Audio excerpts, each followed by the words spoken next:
2 years ago, I talked about my book, The War of the World, which was an explanation, I think, an explanation of mid-20th century conflict.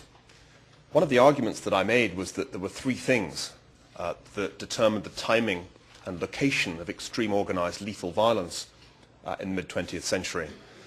Empires in decline, that's a subject I've written about in other places, ethnic disintegration, and economic volatility. And 2 years ago I was able to say we may have one and we may have two, but fortunately we don't have three yet. At that time I was also quite regularly speaking at meetings organized by investment banks. You remember what they were, don't you?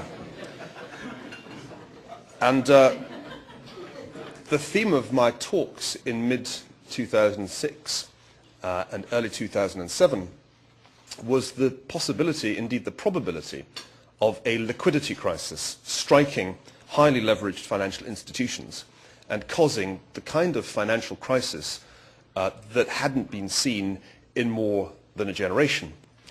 I wrote a number of pieces and gave a number of talks on this theme.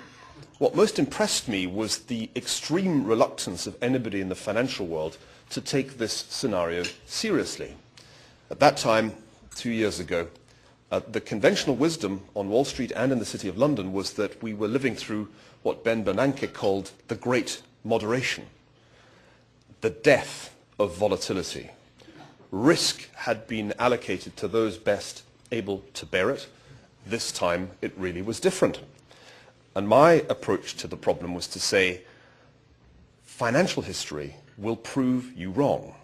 You only believe this because you're basing your assessment on your own experience. And that is too small a data set.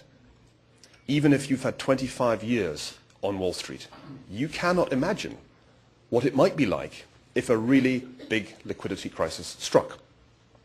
The Ascent of Money is an attempt to provide context for this crisis. It was written in anticipation of the crisis, and I hope that for those of you baffled, or at least somewhat disconcerted by what is happening, it will offer some illumination. It is a layperson's guide to the international financial system, written on the assumption that you can't really understand something until you know where it came from. There's only one equation in the whole book, and it's there to be ridiculed. What I want to do this morning is not to talk through the argument of the book, but rather, because of the nature of this audience, to explore its geopolitical implications. What does it mean when a subprime mortgage crisis, that is to say a crisis in the mortgage market for relatively poor Americans, precipitates a credit crunch, that is to say a major breakdown in trust between financial institutions and a seizure within the credit market, which in turn begets a global financial crisis comparable in its magnitude to the worst recession of the post-war period, perhaps even comparable, who knows, with the Great Depression. What does that mean? Well, there are a number of arguments out there that are relevant here. My friend Fareed Zakaria is riding high in the bestseller list with a book called The Post-American World. Does this accelerate the transition to a post-American world? Many people seem to think so. This, after all, is a financial crisis made in America. One thing seems probable to me, and I'm quoting here Per Steinbrück, the German finance minister, only a month or so ago. The US will lose its status as the superpower of the global financial system. A power, here's a headline from the New York Times last month, a power that may not stay so super, the United States. A shattering moment in America's fall from power. That was The Guardian. The end of hubris, Der Spiegel. It is fast becoming conventional wisdom in the Western media, and one also hears it argued in Asia too. I've just returned from a trip to Singapore, that this crisis implies an acceleration of the decline and fall of the American empire.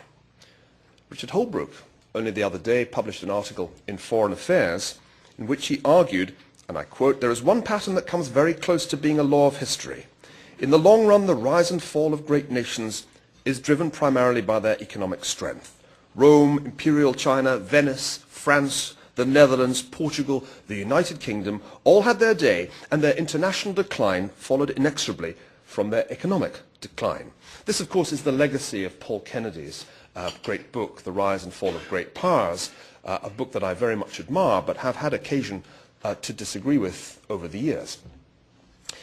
Now, you might expect me to be attracted to this argument, particularly if you read my book, Colossus, The Rise and Fall of the American Empire, the last chapter of which suggested, and this was published back in 2004, that the principal vulnerability of the United States was not imperial overstretch, excessive military commitments abroad, which you'll recall was Paul Kennedy's argument in 1987, but was internal indebtedness.